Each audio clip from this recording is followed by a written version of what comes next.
গল্পকথন by Kallol চ্যানেলে আপনারা শুনছেন সৈয়দ মুজতবা আলীর লেখা শবনম। আজ ৭ম পর্ব। মনসুরের কাছে সব শুনলুম। বাচ্চা ইসকাও আর কে ছিল না, জানেমন যখন সেখানে পৌঁছন। বাচ্চার খাস কামরার দিকে তিনি রওনা হলে কেউ বাধা দেয়নি। মনসুর বললে, আপনি জানেন না হুজুর, এদেশের লোক বড় সাহেবকে কি সম্মানের চোখে দেখে। শুধু কি বাচ্চার জন্মভূমি, ময়মানা, হিরাত, মজার, বাদখশান সর্বত্রই লোকে জানে তিনি সুফি। তিনি আল্লাহর সঙ্গে কথা বলতে পারেন। ডাকাতদের ভেতরও জাফর খান কি সহজে অত ঘোরতর পাষণ খুঁজে পেয়েছিল? যারা শবনম বিবিকে ধরে তারাও কি শেষ পর্যন্ত বাঁচবে? বড় সাহেব বাচ্চার খাস কামরার শব্দ শুনে বুঝলেন মোল্লারা সেখানে জমায়েত। এরা কাবুল শহরের সবচেয়ে বড় অপদার্থ। আমানুল্লাহর আমলে প্রায় ভিক্ষা করে জিন্দেগি চালাচ্ছিল। এদের কোন গোসাই বড় সাহেবের নুন নেমক খায়নি? তিনি তো দানের সময় পাত্র বিচার করেন না।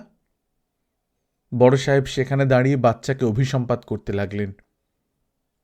সে আমি আপনাকে বলতে পারব না হুজুর। এ তো গালিগালাজ, চিৎকার চেঁচামেচি নয়। তিনি শান্ত, দৃঢ়, উচ্চ কণ্ঠে যেন আল্লাহর হয়ে পৃথিবীর সর্বনরাধম পশুকে তাদের জন্য ভবিষ্যৎবাণী করে যাচ্ছিলেন। হঠাৎ তার বন্ধ চোখ ফেটে রক্ত বেরোল। আমার শোনা কথা, যৌবনের চোখের অপারেশন প্রায় শুকিয়ে গিয়ে জ্যোতি ফিরে পাবার মুখে তার গলায় কি আটকে গিয়ে তিনি বিষম খান। তখন ব্যান্ডেজের উপর দিয়ে রক্ত বেরিয়ে আসে। সেই হয় সর্বনাশ। আজ আমি দেখি কোনো কিছু না, হঠাৎ বন্ধ চোখ দিয়ে রক্ত বেরোচ্ছে। পাপ পুণ্যের কি জানি হুজুর, আপনার কাছেই তো শিখছি। জানি কুমারী, বিধবা কোনো অবলাকে ধরে নিয়ে যাওয়াই পাপ। আর ইনি তো বিবাহিতা রমণী। মোল্লারা, ওই অপদার্থ মোল্লারা। আমি ক্ষীণ কণ্ঠে বললুম, সব মোল্লাই কি? সে আমি জানি হুজুর। আপনিও তো একদিন ক্লাসে নিজেকে মোল্লা বংশের ছেলে বলে পরিচয় দিয়েছিলেন। আমিও মোল্লা, মোল্লার বেশে ওইখানে গিয়েছিলুম বলে। সেই মোল্লাদের প্রবীণ যিনি, তার আদেশে বড় সাহেবকে একটা কুঠুরিতে নিয়ে বন্ধ করে রাখা হলো। তাকে নিয়ে যাওয়ার পর সে বললে, কি বলতে কি বলে ফেলবেন ইনি।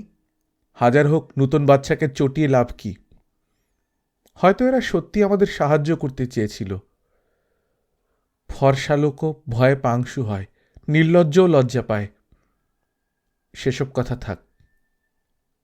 সন্ধ্যার দিকে হঠাৎ খবর এলো, কি করে কোথা থেকে জানিনে, শবনম বিবি জাফর খানকে গুলি করে মেরে ফেলেছেন। হুজুর, আপনি শক্ত হন। আর জাফরের যে দেহরক্ষী শবনম বিবিকে বন্দিখানায় নিয়ে যাচ্ছিল, সে ও শবনম বিবি দুজনই অন্তর্ধান করেছেন। আমি বেরোবার জন্য তৈরি ছিলুম। বললুম, বৎস, তুমি আমার অনেক উপকার করেছ। এখন তোমাকে বাড়ি পৌঁছে দিয়ে আমি সন্ধানে বেরোই। সে বললে, আপনি সব কথা শুনে নিন। বড় সাহেব সেই হুকুম করেছেন। যে রক্ষী শবনম বিবিকে নিয়ে যাচ্ছিল, সে এখন বড় সাহেবের পা ধরে কাঁদছে। তাকে ডাকবো না আমি বলবো? আদেশ করুন। আমি কিছুই হৃদয়ঙ্গম করতে পারছি না। বললে, ওর বাপদাদা সাহেবের নুন খেয়েছে কান্দাহারে। সে ডাকাত হয়ে বাচ্চার দলে ভিড়েছে। সে যা বলেছে তার মূল কথা, শবনম বিবিকে প্রথমটা একটা কুঠুরিতে বন্দি করে রাখা হয়। সন্ধ্যার দিকে জাফর তাকে ডেকে পাঠায়। জাফর একা ঘরে ছিল। ভেতরে কি হয়েছিল কেউ বলতে পারবে না, একমাত্র শবনম বিবি ছাড়া। হঠাৎ একটিমাত্র গুলি ছোঁড়ার শব্দ হলো। দেহরক্ষীর দল যা দেখবে ভেবেছিল তার উল্টোটা। জাফর খান ভুঁইয়ে লুটিয়ে আর শবনম বিবির হাতে পিস্তল। হাসান আলী, আমাদের এই রক্ষী, বললে সে কিছুই জানত না। আর 5 জন রক্ষীর সঙ্গে ছুটে গিয়ে সেই প্রথম দেখলে তার মনিবদের ঘরের মেয়ে সেখানে দাঁড়িয়ে। হাসান আলী ডাকাত, আহাম্মুক নয়। সে নাকি তখন শবনম বিবিকে বন্দিখানায় নিয়ে যাওয়ার ভান করে আর্কের দেউড়ির দিকে রওনা দেয়। মনে পড়ল, শান্তির সময়ও জানতুম না শবনমকে কোথায় খুঁজতে হবে। ইতিমধ্যে বাচ্চাই সকাও আরকে ফিরেছেন এবং তার কিছুক্ষণ পর হাজার হাজার লোক, শত শত ঘোড়া গাধা খচ্চর চড়ে গাঁয়ের লোক এসেছে নূতন বাচ্চাকে অভিনন্দন জানাতে। সোজা ফার্সিতে বলে ইনাম বকশিস লুটেরা হিস্যা কুড়োতে। এরা একবার আরকে ঢুকতে পারলে বেশ কিছুটা খণ্ডযুদ্ধ লেগে যাওয়া বিচিত্র নয়। জাফর খান তাই আগেই হুকুম দিয়ে রেখেছিল, জনতা দুর্গে ঢুকবার চেষ্টা করলে তাদের যেন ঠেকানো হয়। লেগে গেল ধুন্ধুমার। আপনি তার শেষটুকু দেখেছেন হুজুর, বুঝুন তখন কি হয়েছিল। বাচ্চা ফিরতেই মোল্লারা তাকে সবকিছু বলে শবনম বিবিকে ছেড়ে দিতে বলে। প্রায় সঙ্গে সঙ্গেই নাকি খবর আসে জাফর খান খুন হয়েছে, এবং আশ্চর্য, শবনম বিবিকে কোথাও খুঁজে পাওয়া যাচ্ছে না। বাচ্চার হুকুমে সমস্ত আর্ক তন্ন তন্ন করে তালাশ করা হয়েছে। আমি শুধালুম, হাসান আলী কি বলে? ওই এক কথা, আমার কোনো দোষ নেই, আমার কোনো কসুর নেই, ভিড়ের চাপে নাকি একে অন্যের কাছ থেকে ছিটকে পড়ে। সে কতক্ষণ হল? ঘণ্টা 2 হবে। আপনি তো সেই ভিড়ের এক আনা পরিমাণ দেখলেন। হাসান আলীকে ডাকো। এলো। আমার যা জানার সবচেয়ে প্রয়োজন সে কি আমি প্রশ্নের পর প্রশ্ন শুধিয়ে জিজ্ঞেস করিনি? ওই এক কথা। হাসান আলী হঠাৎ দেখে শবনম বানু তার কাছে নেই। ওই এক কথা। আমি মনসুরকে বললুম, চলো। দেউড়িতে এসে মনসুর শুধালে, কোথায় যাবেন হুজুর? তাই তো, কোথায় যাব? চলো আর কে। না, চলো আব্দুর রহমান কোথায় দেখি। কর্নেলের বাড়ি পৌঁছতে মনসুর সেখানে খবর নিলে।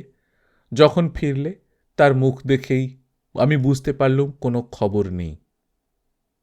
মনসুর কিছুক্ষণ পরে বলল, কর্নেলের বিবি আপনাকে বলতে বললেন শবনম বিবিকে লুকোবার প্রয়োজন হলে তিনি প্রস্তুত আছেন। তাদের গায়ের বাড়ি সম্পূর্ণ নিরাপদ। তারপর মনসুর দীর্ঘ নিঃশ্বাস ফেলে বললে, কর্নেলের মতো সজ্জন লোক মারা গেলেন, আর বেঁচে রইল ডাকাতরা। তারপর বিড়বিড় করে স্কুল পাঠ্য বই থেকে বিখ্যাত কবিতা আবৃত্তি করলে। তন্নঙ্গী কুমারী লজ্জা নিবারণের ট্যানা নেই বলে বাড়ি থেকে বেরোতে পারছে না। ওদিকে বড় লোকের কুকুর মখমলের বিছানায় শুয়ে আছে। হে সংসার, আমি তোমার মুখের উপর থুথু মারি। আমি কি বলবো, কি ভাবব? মনসুরের দার্শনিক কাব্যবৃত্তি আমার ভালোও লাগেনি, মন্দও লাগেনি। মনসুর শেষ কথা বললে, কিন্তু দেখুন হুজুর, কর্নেলের স্ত্রী ভেঙে পড়েননি। আমি গুরু, সে শিষ্য। মনে নেই, হয়তো কোনো ক্লাসের চরিত্র বল সম্বন্ধে বক্তৃতা দিয়েছিলুম। আব্দুর রহমান বাড়ি ফেরেনি। কাবুল নদীর পোলের ওপর তার সঙ্গে দেখা। গায়ে ওভারকোট নেই, বাকি জামা কাপড় টুকরো টুকরো। মনসুর তার সঙ্গে কথা বললে। বলার শোনার কিছু নেই। আব্দুর রহমান ঘণ্টা 3 ওই জনসমুদ্র মন্থন করেছে। গাল, বাহুতে, হাতের কাছে জখমও তার দেখতে পেলুম।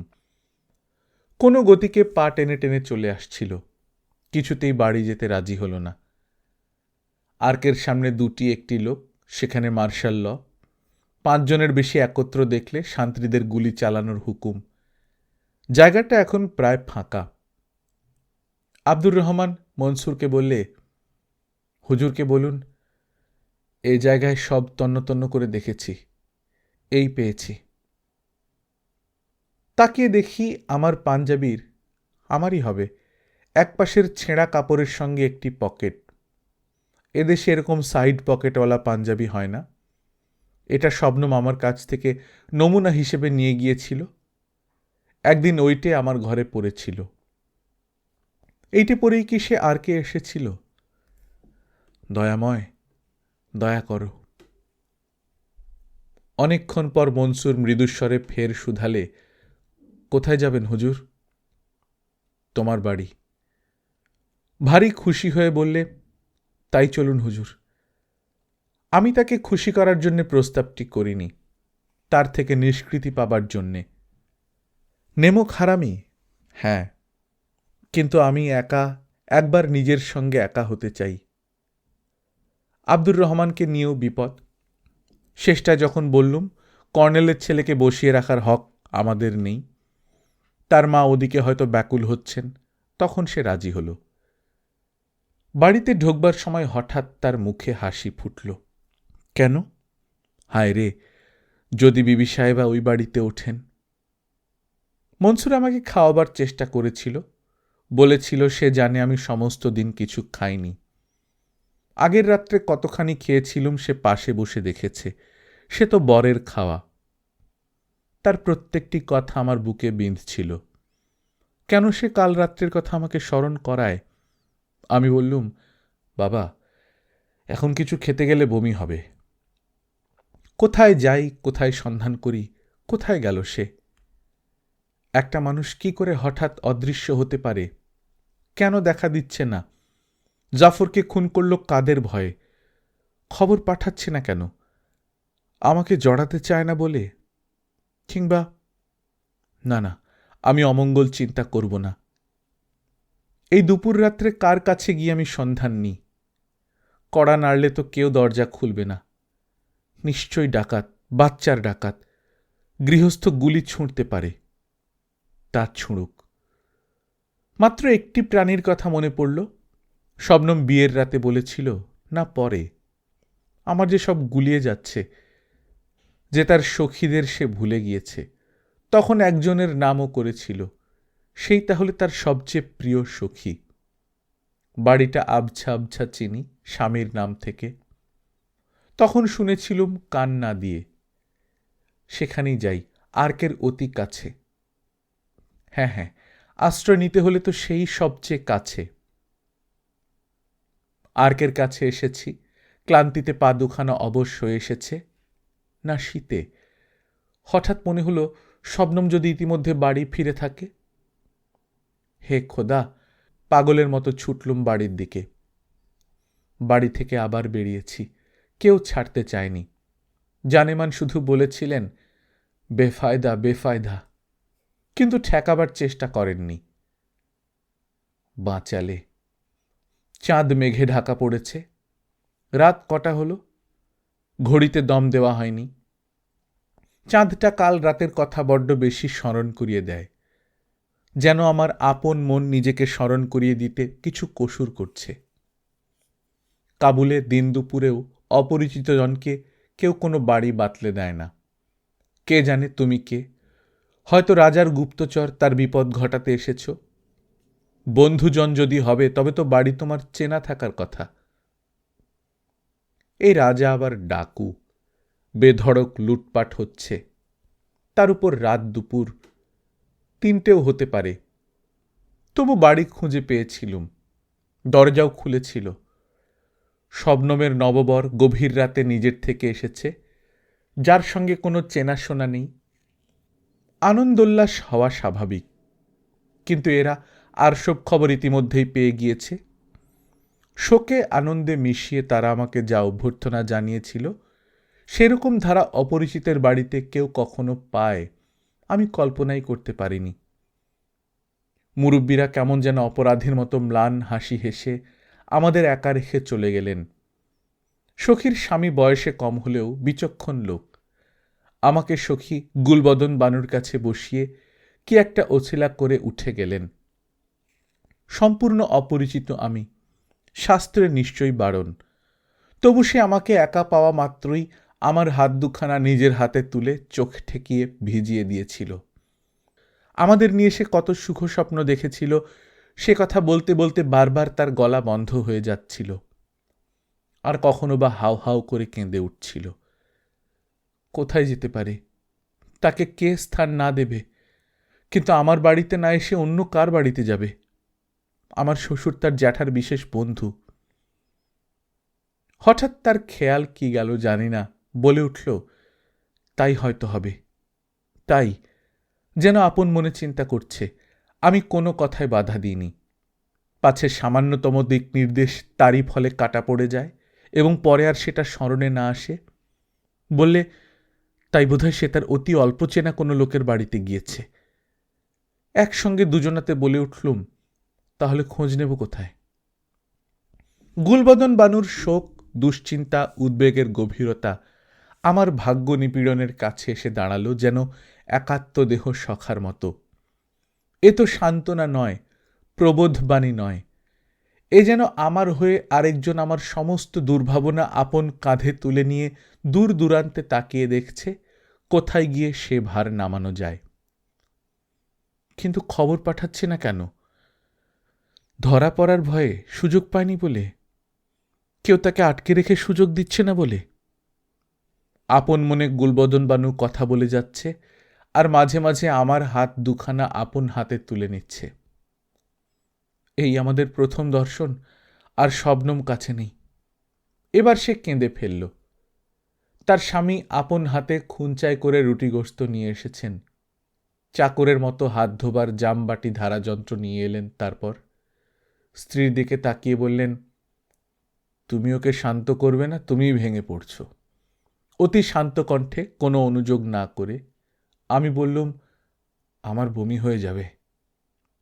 সেই কণ্ঠেই বললে, তা যাক, যেটুকু পেটে রইবে সেটুকুই কাজে লাগবে।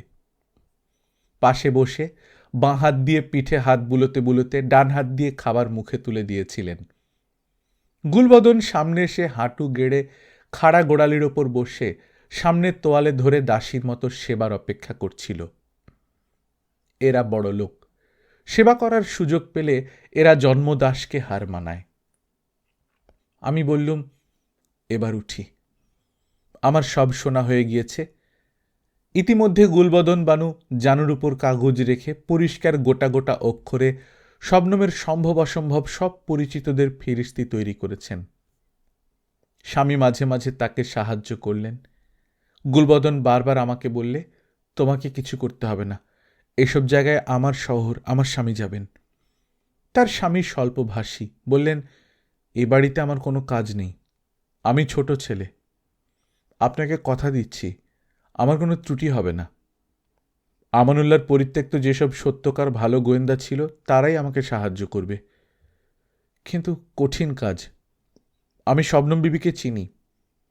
তিনি যদি মনস্থির করে থাকেন যে কেউ যেন তার খবর না পায়, তবে তা তিনি এমনই পরিপাটি রূপে করবেন যে সে গিঁট খোলা বড় কঠিন হবে। আমি ধন্যবাদ জানাইনি, উঠে দাঁড়ালুম। গুলবদন চেঁচিয়ে উঠলেন, এ রাতে আপনি কোথায় যাবেন? ঝড় উঠেছে। তার স্বামী বললেন, চলুন। চক মেলানো বাড়ির চত্বরে নামতে দেখি উপরের বহু ঘরে আলো জ্বলছে, মুরব্বীরা জেগে আছেন। চত্বরেই বুঝলুম ঝড় কত বেগে চলেছে, যদিও চতুর্দিক তিনতলা ইমারতে ইমারতে নিরন্ধ্র বন্ধ। দেউড়ি খুলতেই আমরা ব্লিজার্ডের ধাক্কায় পিছিয়ে গেলুম। বরফের সাইক্লোন, সামনে এক বিঘত দেখা যায় না। স্বামী বললেন, আপনি না দেখলে বিশ্বাস না করে ঘরের ভেতর শুধু ছটফট করতেন। এবারে চলুন, ঘরে গিয়ে আলো নেবাই, না হলে মুরব্বীরা জেগে রইবেন। প্রথম আঘাতে মানুষ বিমূঢ় হয়ে যায়, তারপর আসে ভাগ্যবিধাতার উপর দিকবিদিক শূন্য অন্ধ ক্রোধ, তারপর নির্জীব অসাড়তা। কিন্তু সে জাড়ে নিদ্রা আসে না। দেশের মেঘলা ভোর তবু বোঝা যায়, এদেশের বরফের ঝড়ের পেছনে সূর্যোদয় পঞ্চেন্দ্রিয়াতীত ষড়যন্ত্র যোগে অনুভব করতে হয়। ওরা বাধা দেয়নি। ঝড় থেমেছে, কিন্তু যেভাবে একটানা বরফ পড়ছে তার ভেতর আমি কিছুতেই বাড়ির পথ খুঁজে পেতুম না। আমার বারবার মনে হচ্ছিল পথপ্রদর্শক আমাকে ঠিক উল্টো পথে নিয়ে যাচ্ছে। আশ্চর্য, এমন জিনিসও মানুষ এ সময় ভোলে। গুলবদনের ফিরিস্তি সঙ্গে আনিনি। আমি কোথায় পৌঁছলুম? বিরহের দিনে শবনম বলেছিল, তুমি আমার বিরহে অভ্যস্ত হয়ে যেও না। আমি তার সে আদেশ পালন করেছি। বিধাতা ঘাড় ধরে করিয়েছিলেন। যখন চিরন্তন মিলনের সুখ স্বপ্ন সে দেখেছিল, তখন সে বলেছিল, ওই তার শেষ কথা এখনো স্পষ্ট শুনতে পাচ্ছি, তুমি আমার মিলনে অভ্যস্ত হয়ে যেও না। এ কথা স্মরণ হলে ভাগ্যবিধাতার মুখ ভ্যাংচানি দেখতে পাই। কিন্তু শবনম তার কথা রাখেনি। সে তার শেষ আদেশ দিয়ে গিয়েছিল, আমি যেন বাড়িতে থাকি, সে ফিরে আসবে। সে আসেনি। ক বছর হলো আব্দুর রহমান? কাবুল শহর আর তার আশেপাশের গ্রাম তন্ন তন্ন করে খোঁজা হলো। লিগেশনের ভারতীয় কর্মচারী আমাকে বারবার পরিষ্কার করে বললেন, সে আর্কের ভেতরে নেই। আমাকে সন্তুষ্ট করার জন্য তার গুপ্তচর তিনি সঙ্গে এনেছিলেন। আমার সামনেই তিনি তাকে ক্রস করলেন। এমন সব অসম্ভব অসম্ভব প্রশ্ন জিজ্ঞেস করলেন যেগুলো কখনো আমার মাথায় আসতো না। আমি স্পষ্ট বুঝতে পারলুম অনুসন্ধানে কণামাত্র ত্রুটি হয়নি। তার কিছুদিন পর তিনি একজন একজন করে 3 জন চর পাঠালেন। এরা কাবুল শহর ও উপত্যকার সব কটা গ্রাম ভালো করে দেখে নিয়েছে। ওগুলো আমি নিজে অনুসন্ধান করেছি বহুবার। কোনো কোনো গ্রামে আপন ছাত্র আছে। মনসুরের কাছ থেকে খবর পেয়ে তারা সম্ভব অসম্ভব সব জায়গায় খানা তালাশি, হাট মাঠ তালাশি সব কিছু করেছে, কিন্তু আমার সামনে আসেনি। মনসুরকে নিষ্ফলতা জানিয়ে গিয়েছে। আমাকে তাদের গ্রামে, তাদের গৃহে অপ্রত্যাশিতভাবে আসতে দেখে তারা আমাকে কোথায় বসাবে, কি সেবা করবে ভেবে না পেয়ে অভিভূত হয়েছে। 300 বছর আগে ভারতবর্ষে গুরু তার শিষ্য গৃহে অযাচিত আগমন করলে যা হতো, এখানে তাই হলো, তারও বেশি। গুরুপত্নীর অনুসন্ধানে গাফিলি করবে এমন পাষণ্ড আফগানিস্তানে এখনো জন্মায়নি। লিগেশনের সব কজন চরই এক বাক্যে স্বীকার করলে তারা এমন কোনো জায়গায় যেতে পারেনি যেখানে আমি এবং আমার চেলারা তাদের পূর্বেই যায়নি। এত দুঃখের ভেতরও মনসুর একদিন একটি হাসির কথা বলেছিল। তার ক্লাসের সবচেয়ে দুর্দান্ত ছেলে ছিল ইউসুফ।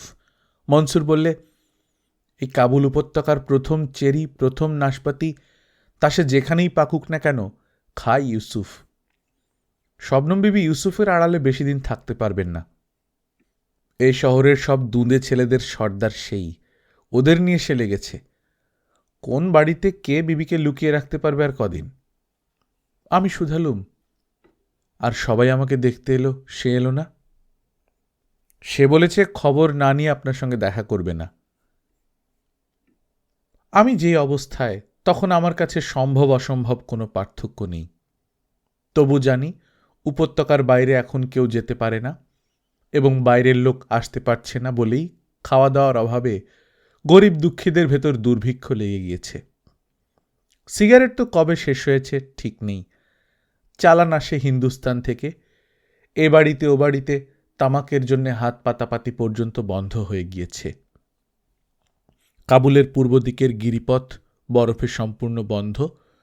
পশ্চিমের পথে গজনির ডাকাতরা বসে আছে। বাচ্চা একটু বেখেয়াল হলেই উপত্যকায় ঢুকে লুটপাট আরম্ভ করবে, এবং তারপর শহরের পালা। এই পশ্চিমের পথ দিয়েই আব্দুর রহমান গিয়েছে আওরঙ্গজেব খানকে খবর দিতে। যাবার সময় সে দরবেশের পোশাক পরে নিয়েছিল। এছাড়া আর কোনো মানুষ ডাকাতদের হাত থেকে নিষ্কৃতি পায় না। উত্তরের পথেই বাচ্চাই সকাবের গ্রাম। সে পথে তারই লোকজন ছাড়া কেউ আসা যাওয়া করে না। দক্ষিণ দিকে পথ নেই। যেটুকু আছে তার উপর কত ফুট বরফ কে জানে। পুরুষের পক্ষে বেরোনো অসম্ভব। দরবেশ বেশি আব্দুর রহমানও শেষ পর্যন্ত কান্দাহার পৌঁছবে কিনা সে নিয়ে সকলেরই গভীর দুশ্চিন্তা। মেয়ে ছেলের তো কথাই ওঠে না। এই কাবুল উপত্যকাতেই শবনম আছে, কিংবা রাস্তায় যেতে যেতে একদিন সম্পূর্ণ অজানা লোককে কথা বলা বলি করতে শুনেছিলাম। একজন বললে, আওরঙ্গজেব খানের মেয়ে বোধহয় কোনো বাড়িতে, গ্রামেই হওয়ার সম্ভাবনা বেশি, আশ্রয় নিয়েছিলেন। তিনি সেখানে বোধহয় খুন হয়েছেন। অন্যজন শুধালে, তাকে খুন করবে কেন? সে বললে, বাচ্চার ভয়ে, জাফরের সঙ্গী সাথী আত্মীয় স্বজনের ভয়ে। ধরা তো পড়বেই একদিন, তখন তার উপায় কি? আমি জানতুম বাচ্চা শবনম বিবির সন্ধানের জন্য কোনো হুকুম দেয়নি। জাফরের আত্মীয় স্বজনের তার জন্য রক্তের সন্ধানে বেরোবার কথা, তারাও বেরোয়নি। কোন ভরসায় তাদের সঙ্গে কথা বলেছিলুম সে কথা বলতে পারব না। আপন পরিচয় দিয়ে তাদের করজোড়ে শুধিয়েছিলুম, তারা আমাকে কোনো নির্দেশ দিতে পারে কিনা। দুজনাই অত্যন্ত কুণ্ঠিত হয়ে বারবার মাফ চেয়ে বললে, তারা সত্যিই কোনো খবর জানে না। চাখানায় আলোচনার খেই ধরে নিজেদের মধ্যে কথাবার্তা হচ্ছিল মাত্র। দ্বিতীয় লোকটি দৃঢ় কণ্ঠে একাধিকবার বললে, আমার বাড়িতে যদি কোনো মেয়ে ছেলে একবার ঢুকে আশ্রয় নিতে পারে, তবে আমি খুন না হওয়া পর্যন্ত তার দেখভাল করব।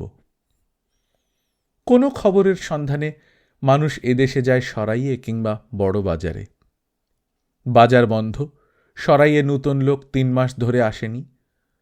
পুরনোরা আটকা পড়ে কষ্টে সৃষ্টে দিন কাটাচ্ছে। সরাইয়ের মালিক আমার সম্পূর্ণ অপরিচিত হওয়া সত্ত্বেও আমাকে প্রচুর খাতির যত্ন করলে। বললে, ইউসুফ প্রায়ই এসে খবর নেয় নূতন কোনো মুসাফির কোনো দিক দিয়ে শহরে ঢুকতে পেরেছে কিনা। ওকে আমরা সবাই খুব ভালো করে চিনি। আগে এলে আমাদের ভিতর সামাল সামাল রব পড়ে যেত। এখন এসে একবার সকলের দিকে তাকায়, নতুন কেউ এসেছে কিনা আমাকে 2-1টি প্রশ্ন শুধায় এবং সঙ্গে সঙ্গে বেরিয়ে চলে যায়। এই যে আমার চত্বরে বরফ জল জমেছে, আগে হলে ইউসুফ স্কেটিং করে করে এখানে পুরো দিনটা কাটিয়ে দিত। আমি তাকে শুধালুম, তার কি মনে হয়, শবনম কোথায়? অনেক চিন্তা করে বললে, দেখুন, আমি সরাই চালাই। তার পূর্বে আমার বাবা সরাই চালাতেন। আমার জন্ম ওই ওপরের তলার ছোট্ট কুঠুরিতে। চোর ডাকু পীর দরবেশ ধনী গরিব দূর দরাজের মুসাফিরদের উপর কড়া নজর রেখে তাদের দেখভাল করে আমার দাড়ি পাকল। আমাকে সব খবরই রাখতে হয়। আমি অনেক ভেবেছি। এই সরাইয়ে শীতের রাতে আগুনের চতুর্দিকে বসে দুনিয়ার যত গুণীজ্ঞানী ঘোড়েল বদমাসটা এই নিয়ে অনেক আলোচনা করেছে, কিন্তু সবাই হার মেনেছে। তারপর অনেকক্ষণ ভেবে বললে, একমাত্র জায়গা কোনো দরবেশের আস্তানা। সেখানে অনেক গোপন কুঠুরি গুহা থাকে। রাজনীতির খেলায় কেউ সম্পূর্ণ হার মানলে হয় পালায় মক্কা শরীফে, সময় পেলে না হয় আশ্রয় নেয় দরগা আস্তানায়। আমি প্রত্যেক আস্তানায় একাধিকবার গিয়েছি। আবার ভেবে বললেন, তাই বা কি করে হয়? বয়স্ক লোকেদের ফাঁকি দেওয়া যায়, কিন্তু বাচ্চাদের কাছ থেকে কোনো জিনিস গোপন রাখা অসম্ভব। ইউসুফ যখন লেগেছে তখন না, সে হয় না। আপনিও প্রত্যেক দরগায় গিয়েছেন। পীর দরবেশটা অন্তত আপনাকে তো গোপন খবরটা দিয়ে আপনার এই যন্ত্রণা থেকে মুক্তি দিতেন। দরবেশও তো মানুষ। দরবেশ হলেই তো আর হৃদয়টা খুইয়ে বসে না। বিদায় দেবার সময় সঙ্গে সঙ্গে আমাকে বারবার সহৃদয় নিশ্চয়তা দিলে, যে কোনো সময়ে কোনো দিকে যদি সে খবর পায় তবে নিজে এসে আমায় খবর দিয়ে যাবে। জীবনী অভিজ্ঞতা, আর অভিজ্ঞতাই জীবন। অভিজ্ঞতা সমষ্টির নাম জীবন, আর জীবনকে খণ্ড খণ্ড করে দেখলে এক একটি অভিজ্ঞতা। এক একটি অভিজ্ঞতা যেন এক এক ফোঁটা চোখের জলের রুদ্রাক্ষ। সব কটা গাঁথা হয়ে যে তসবিমালা হয় তারই নাম জীবন। একটি অক্ষ দিয়েই আমার সম্পূর্ণ মালা। সেই অক্ষবিন্দুতে দেখলুম প্রতিবিম্বিত হচ্ছে বহু জনের মুখ। এরা কেন এত দরদি? এদের কি দায় আমি শবনমকে খুঁজে পেলুম কি না? আল্লাহ আমাকে মারছেন, তাই দেখে তো ভয় পেয়ে এদের উচিত আমার সঙ্গ বর্জন করা। কই, তারা তো তা করছে না। হ্যাঁ, মনে পড়ল এদের এই অঞ্চলের একটি কাহিনী। বাচ্চারা পেয়েছে বাদাম, ভাগাভাগি নিয়েছে ঝগড়া। পণ্ডিত নাসিরুদ্দিন খোজা প্রাকৃতিক সৌন্দর্য নিরীক্ষণ করতে করতে আল্লাহর প্রশংসাধ্বনি উচ্চারণ করছিলেন। ছেলেরা তাকে মধ্যস্থ মানলে ভাগ বখরা করে দেবার জন্য।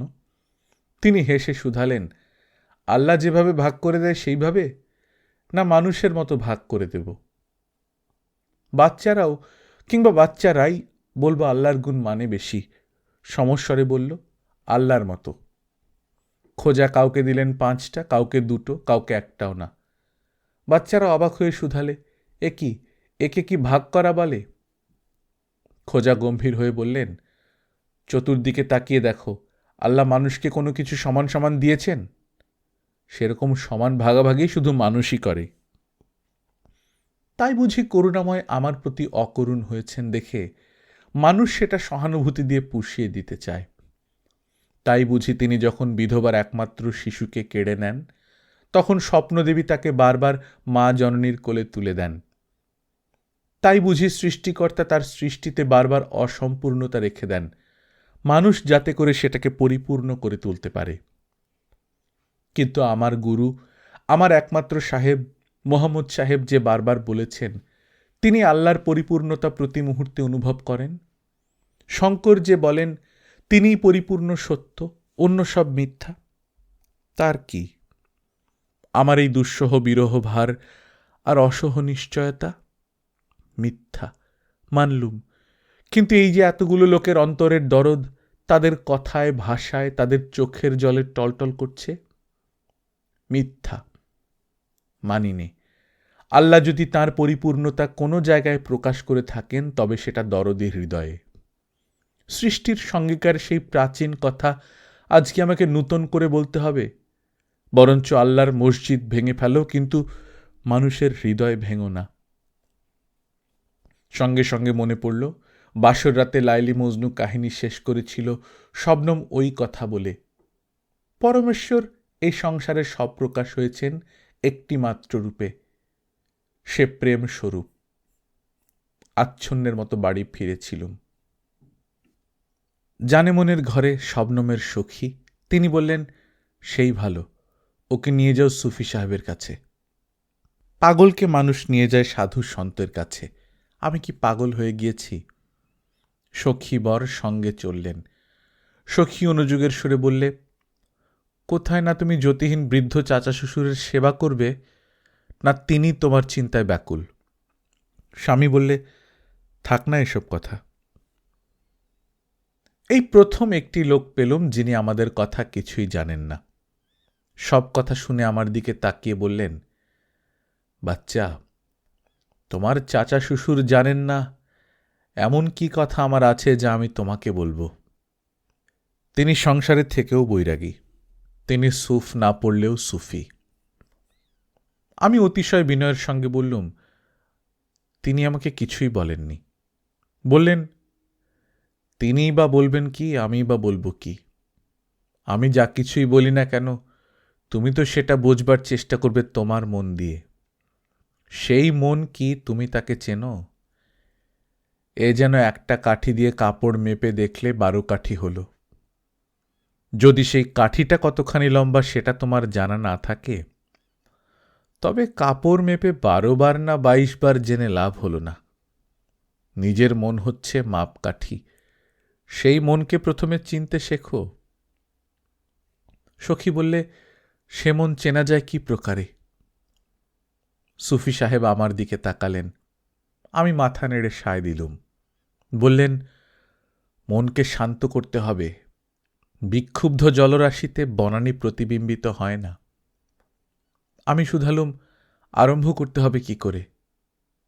কণামাত্র চিন্তা না করে বললেন, সুফিরাজ ইমাম গজ্জালি সকল সুফিদের হয়ে বলেছেন, মন্দ আচরণ থেকে নিজেকে সংহত করো, বাহ্য জগৎ থেকে ইন্দ্রিয়গণের সম্পর্ক বিচ্ছিন্ন করে, নির্জনের চক্ষু বন্ধ করে, অন্তর্জগতের সঙ্গে আত্মার সংযোগ স্থাপন করে, হৃদয় থেকে আল্লাহ আল্লাহ বলে তাকে স্মরণ করা।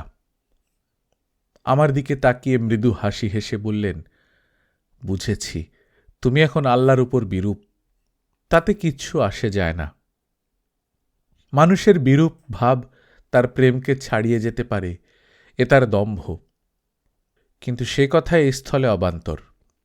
তুমি সেদিকে মন দিতে চাও না, তবে আপন আত্মার দিকে সমস্ত চৈতন্য একাগ্র করো। সেই আত্মা যিনি সুখ দুঃখের অতীত। হাদিসে আছে, যে নিজেকে চিনতে পেরেছে সে তার প্রভুকে চিনেছে। আরেকবার ঠোঁটের কোণে মৃদু হাসি খেলে গেল। মন সর্বক্ষণ অন্যদিকে যায়, তাতেই বা ক্ষতি কি? যাকে তুমি ভালোবাসো তার সঙ্গে যদি একাত্ম দেহ হয়ে গিয়ে থাকো, তবে নিজের আত্মার দিকে না তার দিকে মন রুজু করেছ, তাতে কি এসে যায়? সে তো শুধু নামের পার্থক্য। বেদনা আমার জিহ্বার জড়তা কেটে ফেলেছে। বললুম, একাত্ম দেহ হতে পারলে তার বিরহে বেদনা পেতুম না, তার চিন্তা অসহ্য হতো না। গভীর সস্নেহ দৃষ্টিতে আমার দিকে তাকিয়ে বললেন, ভয় নেই, ঠিক পথে চলেছ। একাধিক সুফি বলেছেন, আল্লাহর দিকে মন যাচ্ছে না, আত্মার দিকে মন যাচ্ছে না, নাই বা গেল। তোমার কাছে সবচেয়ে যা প্রিয় তাই নিয়ে ধ্যানে বসো। সে যদি সত্যই প্রিয় হয় তবে মন সেটা থেকে সরবে কেন? আর মূল কথা তো মনকে একাগ্র করা, অর্থাৎ মনকে শান্ত করা। আসলে কি জানো, মন গঙ্গা ফড়িংয়ের মতো, ক্ষণে সে এদিকে লাফ দেয়, ক্ষণে ওদিকে লাফ দেয়, এক জায়গায় স্থির হয়ে থাকতে চায় না। কিংবা বলতে পারো কাবুল উপত্যকার চাষার মতো ছায়ায় জিরোচ্ছে, কিন্তু কিছুক্ষণ যেতে না যেতেই রৌদ্রে গিয়ে কাজ করছে, ফের ছায়ায় ফিরে আসছে, ফের রৌদ্র, ফের ছায়া। তার গায়ে জ্বর তোমার মতো, তাকে এক নাগাড়ে সমস্ত দিনই ছায়ায় শুইয়ে রাখতে হবে, তবে ছাড়বে তার জ্বর। তোমার মন হবে শান্ত। সুফি সাহেব থামলেন। আমি সবকিছু ভুলে গিয়ে শুধালুম, তারপর? ইচ্ছে করে অবাক হওয়ার ভান করে বললেন, তারপর আর কি বাকি রইল? তখন মালিক যা করার করবেন। তুমি তখন শান্ত হ্রদ, মালিক তার ছায়া ফেলবেন। তোমার অজ্ঞেয় অগম্য কিছুই থাকবে না। হেসে বললেন, তাকে তো কিছু একটা করবার দিতে হয়। সব দুর্ভাবনা কি তোমার? আমি সেই পুরাতন প্রশ্ন শুধালুম, যে প্রশ্ন আজ নয়, বহুকাল ধরে মনে জেগে আছে।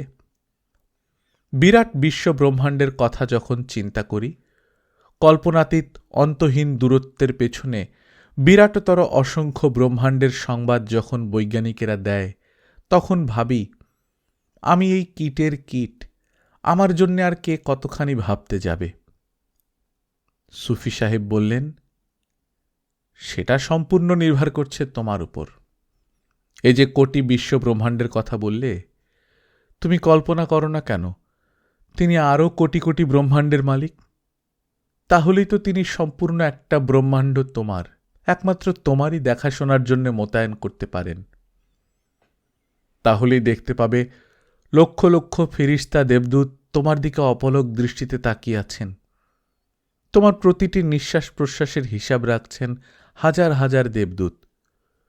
তোমার প্রতিটি হৃদস্পন্দনের খবর লিখে রাখছেন লক্ষ লক্ষ ফেরিস্তা। আর তুমি যদি কল্পনা করো তোমার ক্ষুধা মাত্র 10টা ব্রহ্মাণ্ডের মালিক, তাহলে অবশ্য তুমি অসহায়। কিন্তু তিনি তো অনন্ত রাজ, সংখ্যাতীতের মালিক। কত সহস্র ব্রহ্মাণ্ড চাও একমাত্র তোমারই তদারক করার জন্যে? আমি অভিভূত হয়ে তার কথা শুনে যাচ্ছি, এমন সময় তিনি আমাকে যেন সর্বাঙ্গ ধরে দিলেন ভীষণ এক নাড়া। বললেন, কিন্তু এসব কথা বৃথা, এর কোনো মূল্যই নেই। কারণ গোড়াতেই বলেছি, আপন মনকে না চিনে সেই মন দিয়ে কোনো কিছু বোঝার চেষ্টা করা বৃথা। তার প্রমাণস্বরূপ দেখতে পাবে, বাড়িতে পৌঁছতে না পৌঁছতেই তোমার গাছতলার ছায়ার চাষা আবার রৌদ্রে ঘোরাঘুরি করছে। তোমার মন আমার কথাগুলোর দিকে আর কান দিচ্ছে না, এবং এগুলো আমার কথা নয়, বড় বড় সুফিরা যা বলেছেন তারই পুনরাবৃত্তি আমি করেছি মাত্র। আমি নিরাশ হয়ে বললুম, তাহলে উপায়? বেশ দৃঢ় কণ্ঠে বললেন, মনকে শান্ত করা। আর ভুলে যেও না, সাধনা না করে কোনো কিছু হয় না। পালোয়ানের উপদেশ পড়ে মাংসপেশি সবল হয় না, হেকিমির কেতাব পড়ে পেটের অসুখ সারে না। মনকেও শান্ত করতে হয় মনের ব্যায়াম করে। আর ঠিক পথে চলছে কিনা তারপরও প্রতিবার সাধনা করার পর মনটা যেন প্রফুল্লতর বলে মনে হয়, ক্লান্তি বোধ হয় না যেন। পালোয়ানরাও বলেছেন, প্রতিবার ব্যায়াম করার পর শরীরটা যেন হালকা ঝরঝরে বোধ হয়। না হলে বুঝতে হবে ব্যায়ামে গলদ আছে। আমাদের সামনে হালুয়া ধরে বিদায় দিলেন। আমরা আসন ছেড়ে উঠেছি, এমন সময় তিনি হাসি মুখে আমার দিকে তাকিয়ে বললেন, বাচ্চা, তোমার একটি আচরণে আমি খুশি হয়েছি। গ্রামের চাষা 3 মাস রোগে ভুগে শহরে এসে হেকিমের কাছ থেকে দাওয়াই নিয়ে শুধায়, কাল সেরে যাবে তো? তুমি সেরকম শুধাওনি, ফল পাবো কবে? ফল নির্ভর করে তোমার কামনার দৃঢ়তার উপর। দিলকে একরুজু করে যদি প্রাণপণে চাও, তবে দেখবে নাতিজা নজদিক, ফল সামনেই। ধর্মে ধর্মে তুলনা করার মতো মনের অবস্থা আমার তখন নয়। তবু মনে পড়ে গেল সংস্কৃত ব্যাকরণের অত্যাচারে জর্জরিত হয়ে গুরুকে শুধিয়েছিলুম, অনায়াসে সংস্কৃত কাব্য পড়তে পারব কবে। তিনি বলেছিলেন, তীব্র সংবেগানাম আসন্ন, অর্থাৎ আবেগ তীব্র থাকলে ফল আসন্ন। তারপর বলেছিলেন, শুধু ভাষার ক্ষেত্রে নয়, সর্বত্রই এটা প্রযোজ্য। পতঞ্জলি বলেছেন, যোগসূত্রে, সাধনার ক্ষেত্রে। আমার মন শান্ত হয়নি, অশান্তও থাকেনি। আমার মানস সরোবরের জল জমে বরফ হয়ে গিয়েছে। ওদিকে কাবুলের বরফ গলতে আরম্ভ করেছে। কাবুল উপত্যকার উত্তর পূর্ব পশ্চিম গিরিপথে সঞ্চিত পর্বত প্রমাণ তুষারস্তূপ গলতে আরম্ভ করেছে। এবার জনগণের গমনাগমন আরম্ভ হবে। যেসব পণ্যবাহিনী এখানে আটকা পড়েছিল, তারা হন্যে হয়ে উঠেছে গন্তব্যস্থলে পৌঁছবে বলে। কাবুল উপত্যকার বাইরে যারা আটকা পড়েছিল, তারাও যে করেই হোক শহরে ঢুকবার চেষ্টা করবে। সঙ্গে সঙ্গে ডাকাতির মরশুমও গরম হয়ে উঠবে। বাচ্চার বাহুবল কাবুল উপত্যকার বাইরে সম্প্রসারিত নয়, কাজেই দুদলের লড়াই লাগবে মোক্ষম। তার কারণ দেশের ডাকাত আর বণিকের তফাৎ কম। যে দুদিন পূর্বে বণিক ছিল, সে কিছুটা পয়সা জমিয়ে ডাকাতের দল গড়েছে। আবার যে দুদিন পূর্বে ডাকাত ছিল, সে কিছুটা পয়সা করে আজ পণ্যবাহিনী তৈরি করেছে। এবং এর পরও অন্য এক শ্রেণীও আছে, এরা দুটো একসঙ্গে চালায়। পণ্যবাহিনী নিয়ে যেতে সুযোগ পেলে ডাকাতিও করে। কিন্তু এসবেতে আমার কি? আমার মাত্র স্বার্থ এটুকুই, কাবুল উপত্যকা তো তন্ন তন্ন করে দেখা হয়ে গিয়েছে। এবার যদি বাইরে থেকেও কোনো খবর আসে। আব্দুর রহমান এখনো কান্দাহার থেকে ফেরেনি। তার থেকেই আমার বোঝা উচিত এখনো গমনাগমন অসম্ভব। জানেমনের সেবা করতে গিয়ে বারবার হার মানি। তিনি ডান হাত বাড়িয়ে বাঁ দিকে কি যেন খুঁজছেন। আমি শুধালুম, জানেমান, কি চাই? না বাচ্চা, কিছু না। পিড়াপিড়ি করি। নিমক দান, লবণের পাত্র। শবনম জানত। তিনি কবিতা আবৃত্তি করেন, আমি প্রত্যুত্তর দিতে পারিনি। প্রতি পদে ধরা পড়ে সেবার কাজে আমার অনভ্যাস, অপটুতা। অথচ ঠিক সেই কারণেই আমি তার কাছে পেলুম আরও বেশি আদর, সোহাগ। শিশুর আধো আধো কথা শুনে পিতামাতা যেরকম গদগদ হয়, আমার আধো আধো সেবা তেমনি তার হৃদয়ের দাক্ষিণ্যে যেন বান ডাকলে। একরকম লোক আছে, যারা সর্বক্ষণ কথা বলে যাওয়ার পর দেখা যায় তারা কিছুই বলেনি। অন্য দল সংখ্যায় কম। এদের নীরবতা যেন বাংময়। এরা সেই নীরবতা দিয়ে এমন একটি বাতাবরণ সৃষ্টি করেন যে শুভ মুহূর্তে সেই ঘন বাষ্পে তারা একটি ফোঁটা বাঁক বাড়ির ছোঁয়াচ দেওয়া মাত্রই আকাশ বাতাস মুখর করে ঝরঝর ধারে বাড়িধারা নেমে আসে। এইরকম একটা সুযোগ পেয়ে আমি তাকে শুধালুম, আপনি আমার শ্বশুরমশাইকে কোলে পিঠে করে মানুষ করেছেন। আমাকে বলুন তো, তিনি কান্দাহার যাবার সময় বাড়িতে কেন হুকুম রেখে গেলেন ডাকাতদের যেন কোনো বাধা না দেওয়া হয়? জানেমন বললেন, আওরঙ্গজেব সাধারণ সেনাপতি নয়। প্রকৃত সেনাপতি যেরকম যুদ্ধ জয় করতে জানে, ঠিক সেই রকম জানে কখন আর জয় আশা করতে নেই। সেই সময় সে যতদূর সম্ভব স্বল্প ক্ষয়ক্ষতি হতে দিয়ে সৈন্যবাহিনী রণাঙ্গন থেকে হটিয়ে আনে। আওরঙ্গজেব জানত বাধা দিলে এই বাড়ির কেউই প্রাণে বাঁচবে না। ওদিকে শবনমের ওপর ছিল তার অগাধ বিশ্বাস। এসব ব্যাপারে সে যে কোনো পুরুষকেও ছাড়িয়ে যায়। একটু ভেবে দেখলেই বুঝতে পারবে, শবনম যদি অল্প কিছুক্ষণ জাফর খানকে আটকে রাখতে পারত, তাহলেই তো ততক্ষণে বাচ্চার হুকুম পৌঁছে যেত যেন তাকে নিরাপদে আপন বাড়িতে পৌঁছে দেয়া হয়। সুফিদের অনেকেই তাই পরিপূর্ণ নিষ্ক্রিয়তায় বিশ্বাস করেন। সৎকর্ম অসৎকর্ম প্রয়োজনীয় কর্ম, অপ্রয়োজনীয় কর্ম, যাই করো না কেন, তার ফলস্বরূপ উৎপাদিত হবে নূতন কর্ম এবং ক্রমাগত বাড়তে থাকে সেই কর্মজিঞ্জির, চেন অ্যাকশন। এই কিসমতের অক্ষমালার কোনো জায়গায় তো গিঁট খুলতে হবে, না হলে এই অন্তহীন জপমালা তো ঘুরেই যাবে, ঘুরেই যাবে, এর তো শেষ নেই। অথচ এ কথা আমি স্থির নিশ্চয়ই জানি, শবনম ঠান্ডা মাথা মেয়ে। ক্ষণিক উত্তেজনায় সংবিত হারিয়ে উন্মাদ আচরণ সে করে না। নিশ্চয়ই কিছু একটা চরমে পৌঁছেছিল। আমি চিন্তা করে প্রত্যেকটি বাক্য হৃদয়ঙ্গম করার চেষ্টা করছি। এমন সময় দাসীরা কলরব করে ঘরে ঢুকে বলল, একজন বোরকা পরিহিতা রমণীকে হিন্দুকুশের গিরি উপত্যকায় দেখা গেছে মাজারি শরীফের পথে যেতে। চিৎকার চেঁচামেচির মাঝখানে এইটুকু বুঝতে আমাদের অনেকক্ষণ সময় লেগেছিল। জানেমান নীরব। আমি তাড়াতাড়ি মনসুরকে চিঠি লিখলুম সে যেন পত্রপাঠ ইউসুফকে সঙ্গে নিয়ে আসে। অন্য লোক পাঠালুম সরাইখানাতে। কিন্তু শবনম আফগানিস্তানের উত্তরতম প্রদেশ, সুদূরতম তীর্থ মাজারি শরীফের দিকে যাচ্ছে কেন? প্রাণ রক্ষার্থে?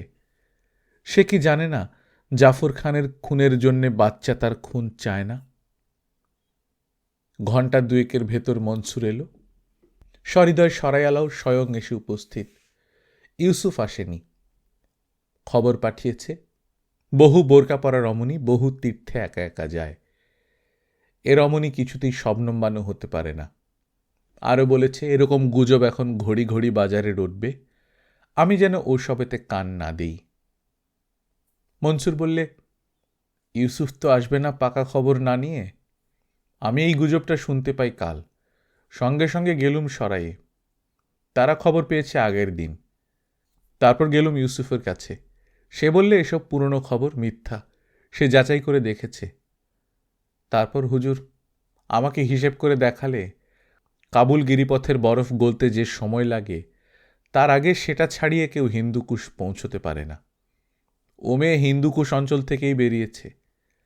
আরও অনেক কিসব প্রমাণ দিলে যেগুলো আমি বুঝতেই পারলুম না। সকলেই একমত ও মেয়ে কিছুতেই কাবুল থেকে বেরোয়নি। ওর সন্ধান করতে যাওয়া আর চাঁদের আলোতে কাপড় শুকোতে দেওয়া একই কথা। আমি তখন সম্ভব অসম্ভব নানা প্রকারের যুক্তিহীন তর্ক এবং তর্কহীন নীরবতা দিয়ে আপাত দৃষ্টিতে যা অসম্ভব তা সম্ভব হতে পারে বোঝাবার চেষ্টা করলে সবাই এমন সব অভিজ্ঞতাপ্রসূত যুক্তি এবং প্রত্যক্ষ দৃষ্ট আপত্তি তুললে যে শেষটায় আমি রেগে উঠলুম।